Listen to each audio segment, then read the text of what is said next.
नमस्कार. जत विधानसभा मतदारसंघातील मायबाप मतदारांनी विधानसभेचा सदस्य म्हणून मला निवडून दिल्याच्या नंतर काही बाबतीमध्ये माझी जबाबदारी वाढलेली आहे. लोकांच्याकडून मोठ्या प्रमाणामध्ये अपेक्षा आहेत. मी विधानसभेचा सदस्य होण्यापूर्वी जेव्हा मी विधान परिषदेचा सदस्य होतो तेव्हा संक अप्पर तहसीलदार जे आहे यातून काही गावं उंदी अप्पर तहसीलदार यांच्याकडे वर्ग करून नव्याने उंदी अप्पर तहसीलदार कार्यालयाला मंजुरी मिळावी यासाठी मी मागणी तत्कालीन सरकारकडे केली होती. मला वाटते मार्च 2024च्या दरम्यान महसूल मंत्री राधाकृष्ण विखे पाटील साहेब यांच्याकडे एक बैठक पण झाली होती आणि त्या बैठकीमध्ये सविस्तरपणे आम्ही मांडणी केली होती. आता ती प्रक्रिया पुढे जाते.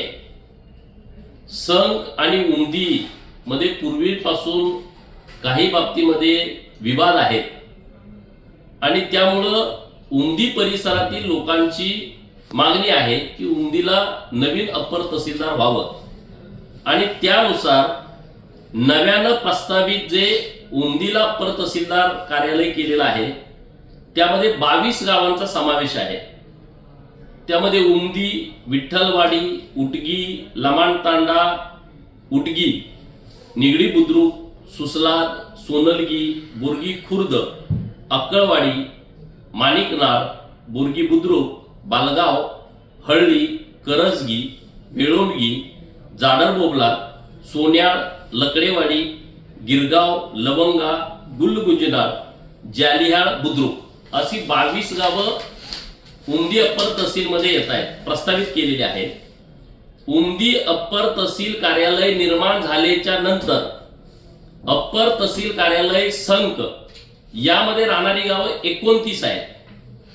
त्यामध्ये संक, गोंधळेवाडी, खंडनाळ, दरीबडची, लमाणतांडा, दरीबडची, आसंगी तुर्क, कागनरी, मोटेवाडी आसंगी, धुळकरवाडी, अंकलगी, कुलाळवाडी, सिद्धनाथ, जालियाळ खुर्द, पांढरेवाडी, तिकोंडी, पांडोजरी, पारधेवस्ती, करेवाडी तिकोंडी, कोणतेव बोबलाद, करेवाडी कोणतेव बोबलाद, मोटेवाडी कोणतेव बोबलाद, कोनबग्गी, मोरबग्गी, भिवरगी, माडग्याळ, फसपेट, गुड्डापूर, आसंगी, जत आणि तिल्ल्या असे 29 गावांचा समावेश आहे.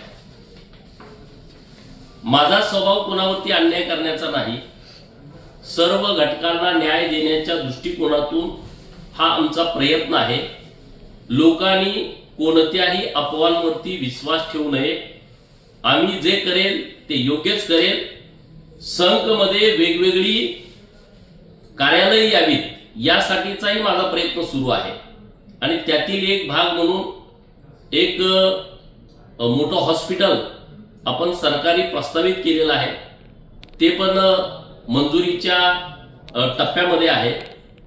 रेशीम प्रशिक्षण उद्योग केंद्र हे संकला व्हावं यासाठी वस्त्रोद्योग मंत्री महोदयांच्याकडं मी एक मागणी केलेली आहे आणि त्याच्याबद्दल सरकार सकारात्मक आहे.